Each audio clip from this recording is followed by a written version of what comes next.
बिस्मिल्लाहिर्रहमानिर्रहीम, अस्सलाम वालेकुम। आप देख रहे हैं चौथा सुतून। मैं हूं जवाद फैजी। नाजरीन, इस प्रोग्राम में भी हूं मैं उसी जगह पे और चॉइस साहब भी लाइन पे है, सिर्फ कपड़े हमने बदले हैं थोड़े से। और जिस तरह आप देख रहे हैं कि कैसे तेवर बदल रहे हैं, सियासी भी, और वो तेवर जो कहते थे चंद दिन पहले तक के इस्टेब्लिशमेंट न्यूट्रल हो चुकी है, गैर जानिबदार है, हमें यकीन है अब फिर से वही बातें शुरू हो गई हैं कि नहीं नहीं नहीं नहीं, एक साइड ली जा रही है और हुकूमत को आशीर्वाद दी जा रही है। इस पे बात करेंगे। प्रोफेसर सईद चौधरी साहब मेरे साथ हैं। चौधरी साहब, इस्टेब्लिशमेंट न्यूट्रल थी, अब भी है। देखिए, न्यूट्रल तो है, और एक बात जो एस्टैब्लिशमेंट की तरफ से वाज़ेह तौर पर कही भी गई है कि जो भी गवर्नमेंट होगी उसके ताबे हम जो है वो काम करेंगे और उसके साथ मिलकर काम करेंगे। नहीं, इंतजामी काम करना और है, सियासी बंदे इकट्ठे नहीं, करना अब सियासी बंदे इसमें क्या, अब अगर सियासी बंदे उन्होंने इकट्ठे करने होते तो वो गिलानी के खिलाफ नहीं इकट्ठे कर सकते थे।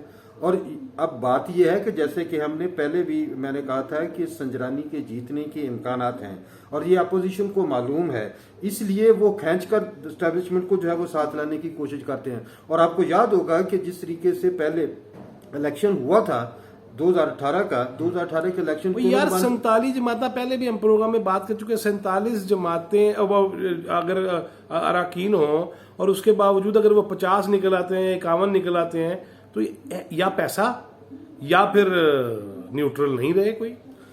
ये बात नहीं, तीसरी ऑप्शन भी है, मैं जिसकी तरफ बार बार इशारा कर रहा हूं, ये भी मुमकिन है। एडे तुसी मुशर्रफ थर्ड ऑप्शन नहीं, थर्ड ऑप्शन नहीं है कि पीएमएलएन के अंदर जो है वो दरार पड़ी हुई है, वहां पे लोग महसूस कर रहे हैं कि हमें क्या मिला इस पूरे एपिसोड से, हमें क्या मिल रहा है, एक चीज। और दूसरा ये कि बहुत सारी दीगर जो पोलिटिकल पार्टीज हैं जिनके मेंबरान सेनेट के अंदर मौजूद है, उनके साथ भी जो है वो पीटीआई की नेगोशिएशन जारी है। और दूसरा ये कि बलूचिस्तान से चूंकि संजरानी साहब हैं, उस सूबे की अहमियत को मद्देनजर रखते हुए बहुत सारे जो मुहिब्बे वतन सेनेटर्स हैं वो वहां पे वोट देने के लिए जो है वो जाना चाह रहे हैं। अल्लाह अकबर, अल्लाह अकबर। मुहिब्बे वतन यानी कि पंजाब वाले, केपी वाले, सिंध वाले मुहिब्बे वतन नहीं है, मुहिब्बे वतन उसकी बात नहीं है। चूंकि जो देखें इस वक्त प्राइम मिनिस्टर कहाँ से हैं? पंजाब से। सदर कहाँ से हैं? सिंध से। स्पीकर कहाँ से हैं? केपीके से। तो डेफिनेटली वहां पर भी कुछ ना कुछ होना चाहिए। डिप्टी स्पीकर बलूचिस्तान से है ना? कौन सा डिप्टी स्पीकर बलूचिस्तान से है ना?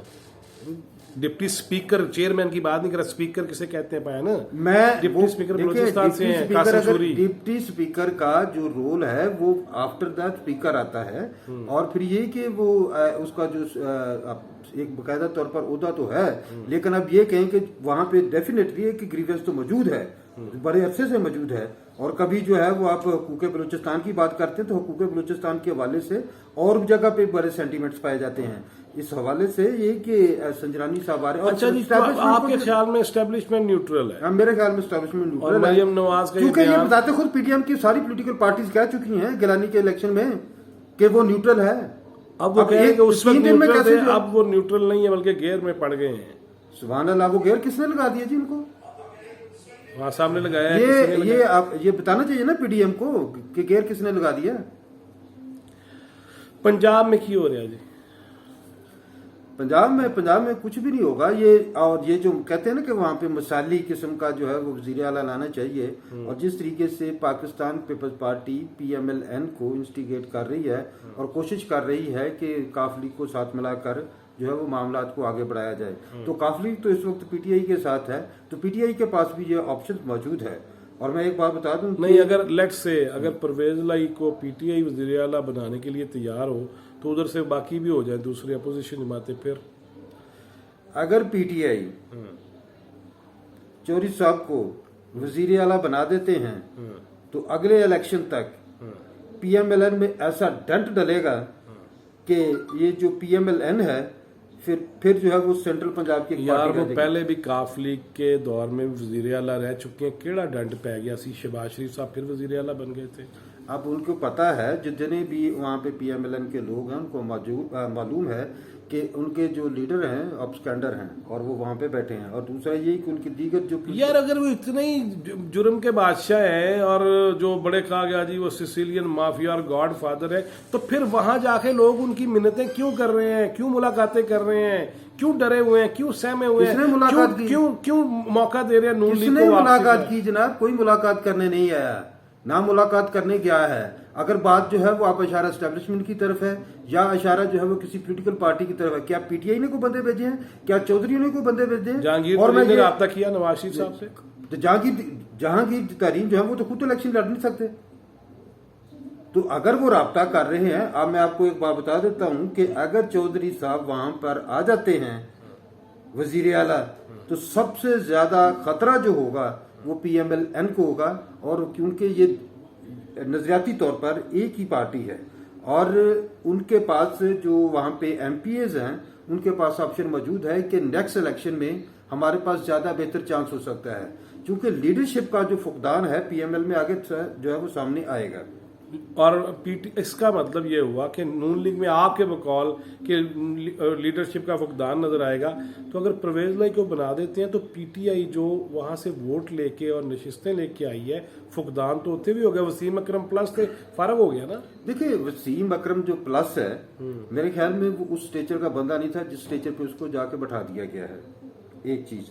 और दूसरा ये कि इस वक्त और पीटीआई में और कोई इस काबिल नहीं है। नहीं है, क्यों नहीं है, लेकिन जब आप पॉलिटिक्स की बात करते हैं, पावर पॉलिटिक्स में फिर अपने यार जो सब पीटीआई की बात आती है तो पॉलिटिक्स, बाकी बात आए पीडीएम की बात है मैंने तो कब कहा है कि अगर चौधरी साहब वहां पे जाते हैं पीडीएम के साथ और पीडीएम अगर उनको अपने साथ मिला लेती है तो उन्हें पूरी कोशिश करनी चाहिए। ये एक उनका पॉलिटिकल राइट है पीडीएम का, अगर वो ये अटेम्प्ट करती है तो उन्हें जरूर करनी चाहिए। आपके ख्याल में पंजाब में तब्दीली आएगी तो वो अपोजिशन जमातों के हक में नहीं जाएगी? तब्दीली आप कहते हैं आएगी मगर हुकूमती लेवल पे इत्तेहादियों में आएगी और रहेगी पीटीआई का ही गिरफ्त रहेगी और परवेज लाई साहब रहेगी। अब मुझे ये बताएं, जब मैं थोड़ा सा आपसे भी एक क्वेश्चन करना चाहता हूँ, एक लम्हे के लिए आप सोचें कि पीडीएम के साथ चौधरी साहब चले जाते हैं और वहां पर ये अपना पंजाब के अंदर वज़ारत आला के लिए उनको नॉमिनेट कर दिया जाता है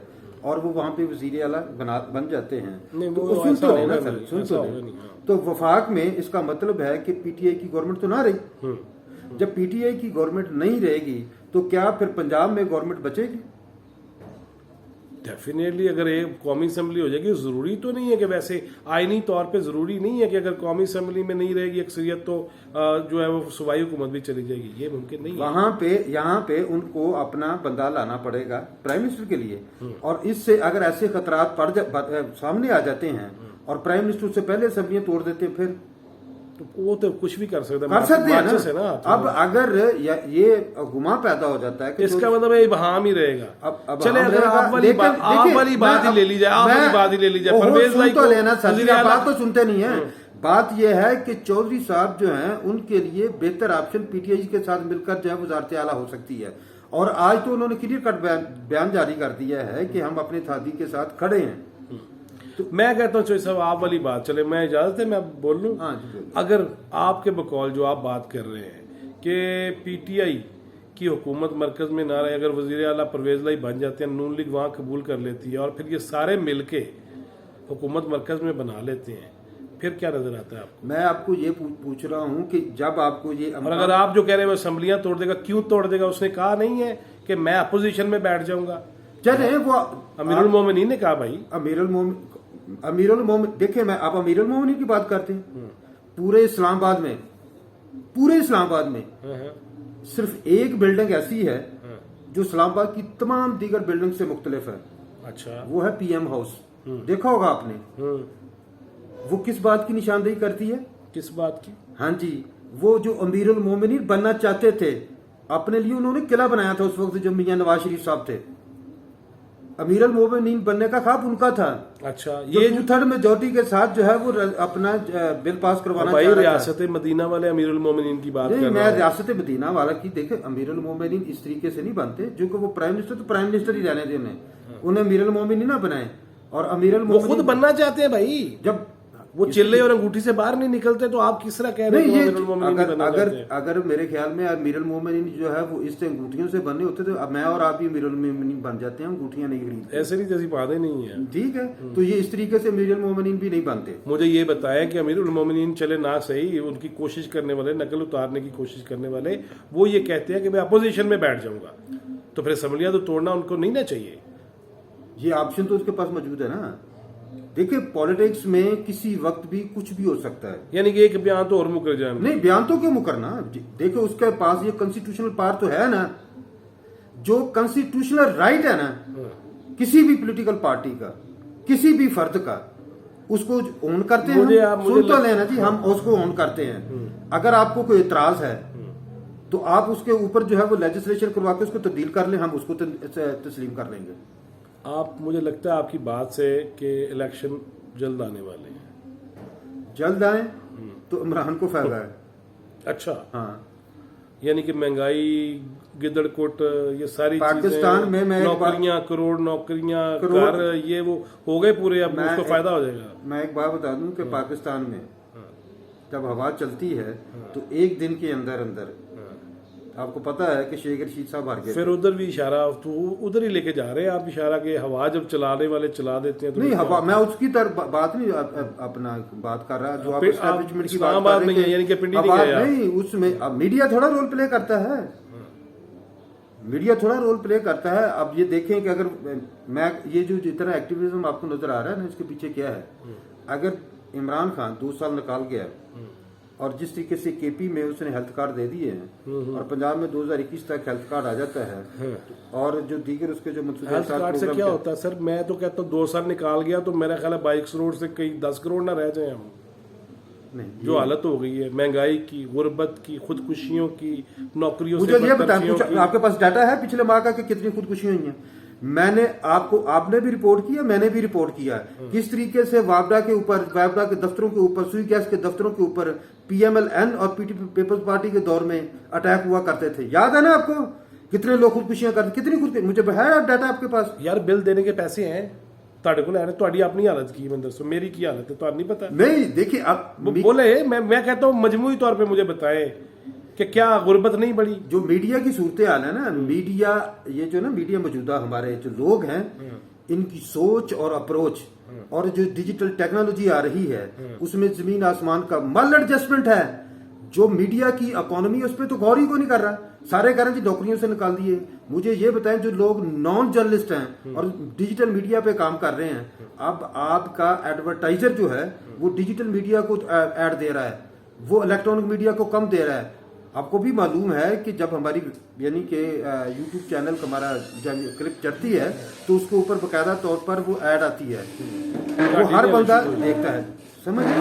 अब उसमें ये सूरत हाल ये है कि ये तमाम चीजें जब एडवर्टीजमेंट चेंज हो रही है, उसका पैटर्न चेंज हो रहा है और वो डिजिटल मीडिया के ऊपर आ रहे हैं, तो मीडिया को जो सोचना चाहिए तो वहां पर ये लंबी बातें हैं, ये रात को लेट के सोचेंगे इस पे और फिर कल बात करेंगे इस पे। लेकिन जो सब आप ये समझ रहे हैं कि इलेक्शन आ रहे हैं कि नहीं आ रहे, आखिरी मुझे जवाब दे दें।